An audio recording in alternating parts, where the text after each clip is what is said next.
ایک شخص نے پوچھا شب برات کے بارے میں، اس رات کے اندر بندے کے نامہ اعمال اللہ تعالی کے سامنے پیش کیے جاتے ہیں، عبادت کرنی چاہیے، لیکن اس عبادت کو اتنا طول نہیں دینا چاہیے کہ فجر کی نماز ہی ساری رات جاگ کر عبادت کرنا یہ ضروری نہیں ہے۔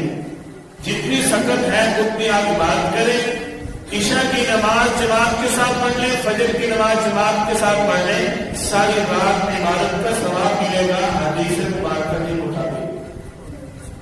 اصل جو لیلۃ القدر جس کے بارے میں اللہ تعالیٰ نے فرمایا خیر من الف شہر، 1000 راتوں سے بہتر رات، وہ رات رمضان المبارک کی آخری عشرت ہوتی ہے۔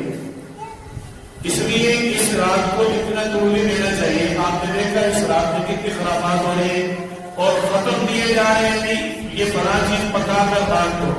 اس رات کو پکا کر بانٹنا بدعت ہے، آگے پیچھے کر کے بانٹو۔ کیوں؟ آپ صلی اللہ علیہ وسلم نے فرمایا جب میری سنت کو لوگ چھوڑ چکے ہوں گے اس وقت میری ایک سنت کو زندہ کرنا 100 شہیدوں کو برابر ثواب ہے۔ عام دنوں میں سنت کو زندہ کرنا 100 شہیدوں کا ثواب نہیں ہے۔ اس وقت جب لوگ میری سنت کو چھوڑ چکے ہوں گے، اب لوگ اس سنت کو چھوڑ رہے ہیں کہ یہ رات صرف عبادت کے لیے ہے، پٹاخوں کے لیے اس رات کو منا رہے ہیں، گھومنے پھرنے کے لیے اس رات کو منایا جا رہا ہے۔